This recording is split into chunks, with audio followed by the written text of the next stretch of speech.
how is his approach? And you mentioned the plan and everything. How much is his involvement in the basketball program? Because I just assume dude's out here wheeling and dealing. Is it as involved as what people think, or what can you make of that right now?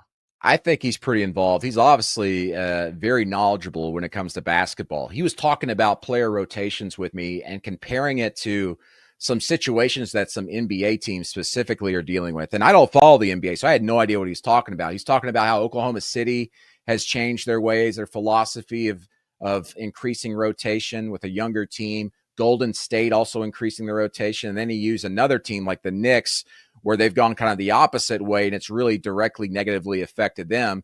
And he says in this day and age, in college basketball and even pro basketball, you got to have 10 or 11 guys that are starter worthy that you can rotate in and out. You can't rely on 9 guys, and especially not 7 or 8 like Arkansas is dealing with right now.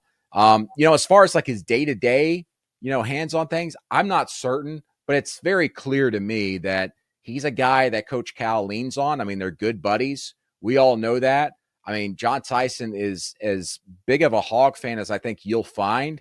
I was watching him before I sat down with him at halftime, and yeah, you were there. They had that race with the corgis at midcourt, and he was going nuts. He was cheering those pups on and like it just and everything, and leading hog calls and everything on the sideline during the game, high-fiving everybody. I mean, he's just an Arkansas boy at heart that just so happens to be a billionaire. And now that he's got the coach that he can really relate with and talk with, whenever he needs to and pick up the phone, and they got a similar philosophy when it comes to business and how to run a business. And that's what basketball programs, and for that matter, any athletic department has become now. It's a business where you're dealing with an unofficial salary cap in a lot of ways with the money you have for NIL. And it's very clear to me that, it appears Arkansas appear to put them in a position to where they're probably going to have to spend more money next year, and they're ready for it. I spoke to Hunter Yurachek, the AD, as well Saturday, and he was telling me that, I didn't hire, Coach Cal to bring him in here and not give him the tools to be successful.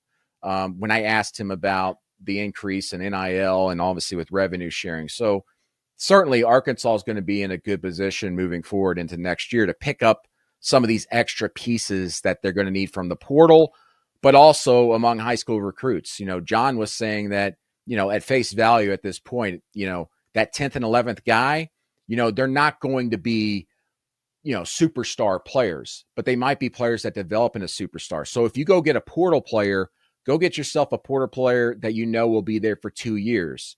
And you can convince and say, if you come here, play 2 more years, we'll get you to the NBA.